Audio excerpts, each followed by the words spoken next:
Hi friends, in this video we will try to learn what are components, how to create the components in different ways using Angular CLI. Before watching this video, I recommend you to watch my previous videos for better understanding. Let's jump into Visual Studio. Here I have created my project. This is my project demo 1 and in this video we'll learn what is a component. So by default Angular will give us a component called as app component. Here you can see app component.html, CSS, spec file and component.ts. This was created by Angular itself. So now in this video we will learn what is a component. A component is building blocks of Angular. It may be whole page or a part of a page or maybe a small content on a web page.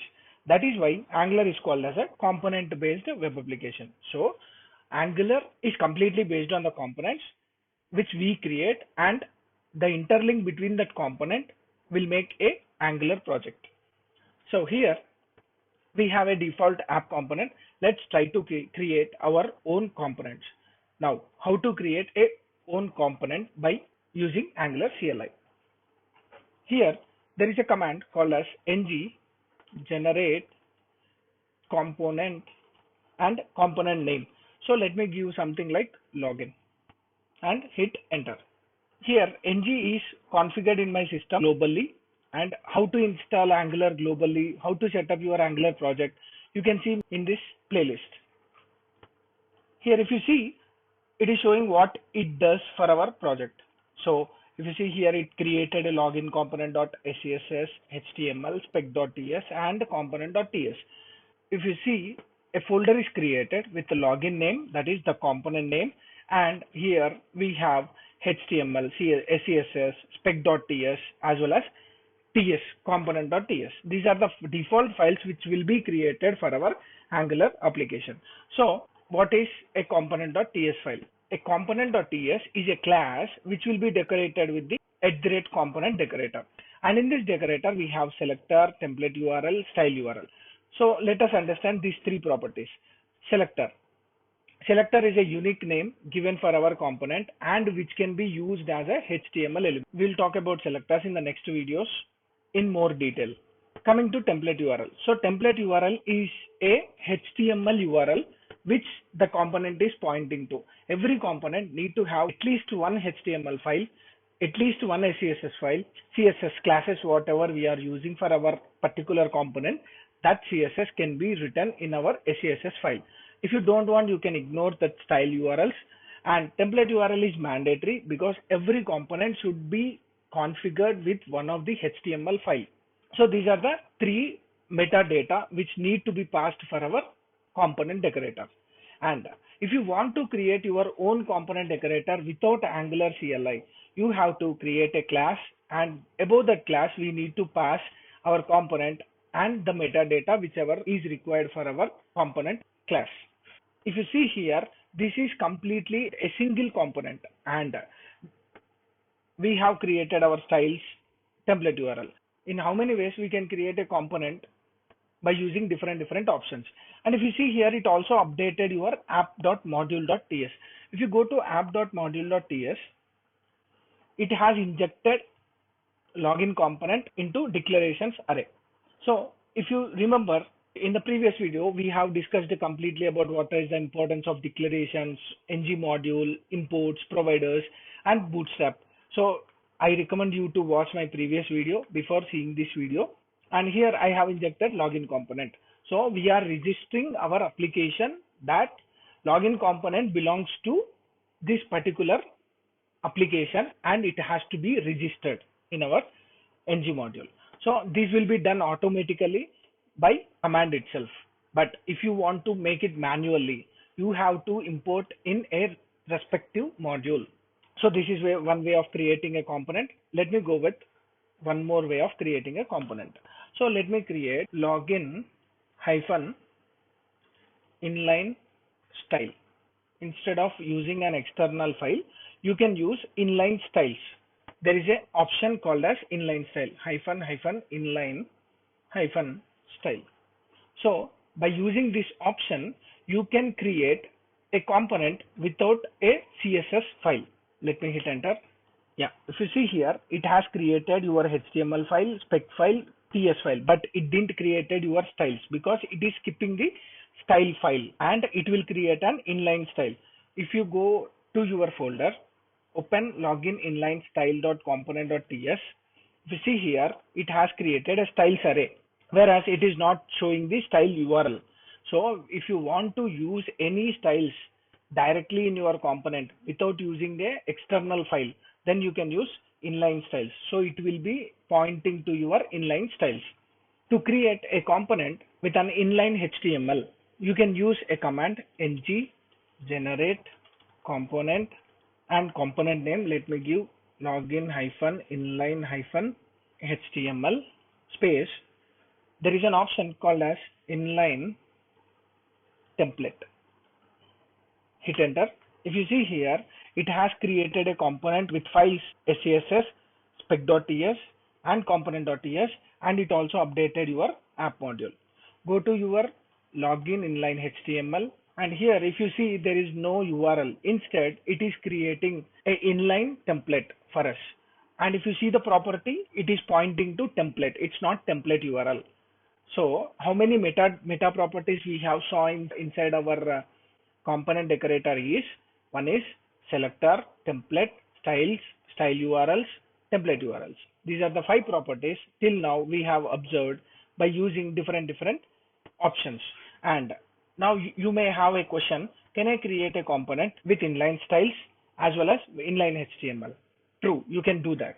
You can use the following command: ng generate component login inline space hyphen hyphen inline template. That means we want inline HTML. And if you want to pass another option, you can use a space hyphen hyphen inline style and hit enter. If you see here, you are trying to create a component called as login inline. Inside the login inline, you have only 2 files, that is spec file, which is pointing to your test file, and here you have only one component file that is having inline HTML as well as inline styles, and it is also updated in your app module. Or if you want to create a component without a spec file, then you can use a option called as hyphen hyphen skip hyphen tests.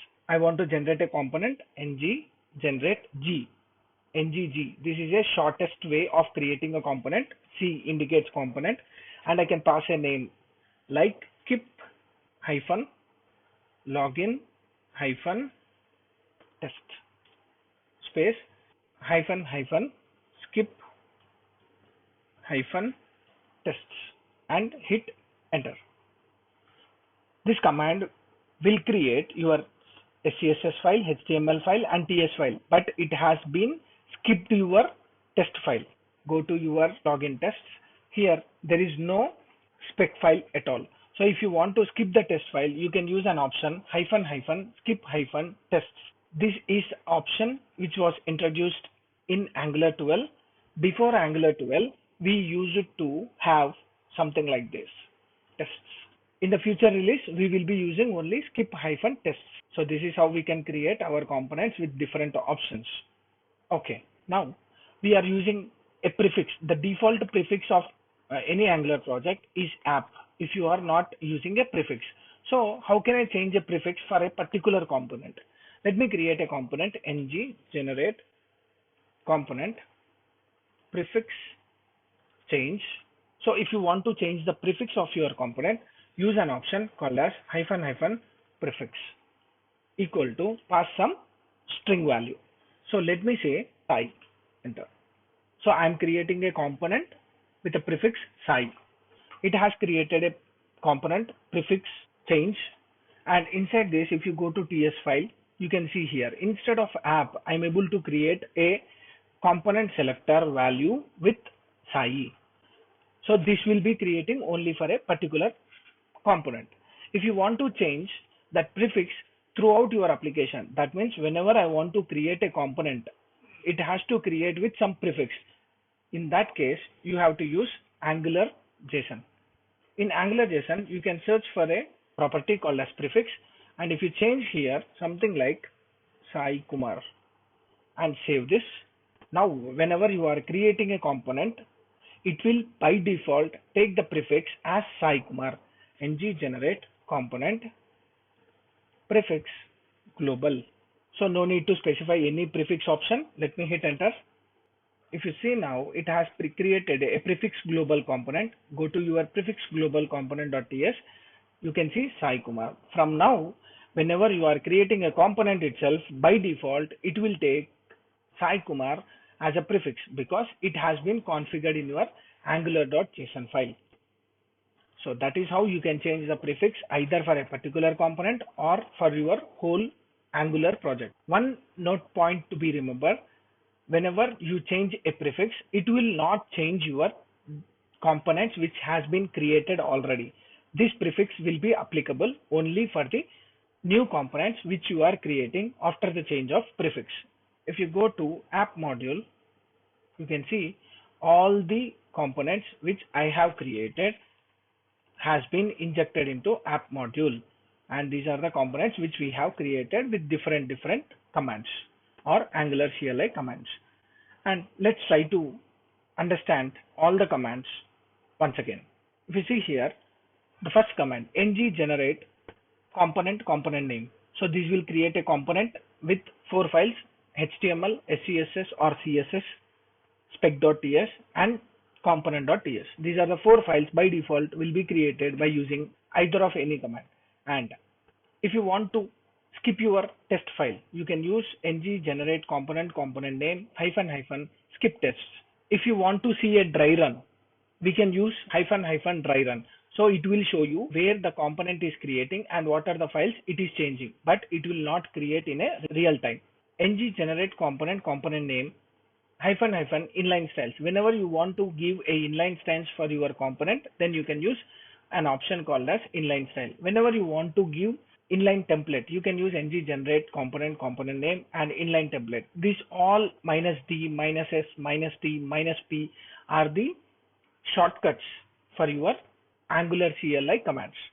And ng generate component name -- prefix with some string value will change your prefix for a particular component. If you want to change it globally, you can use Angular JSON. And we have missed one thing, ng generate component with dry run. Let me show you that. Let me go back to Visual Studio and ng generate component dry run test my component name -- dry - run, and let me hit enter.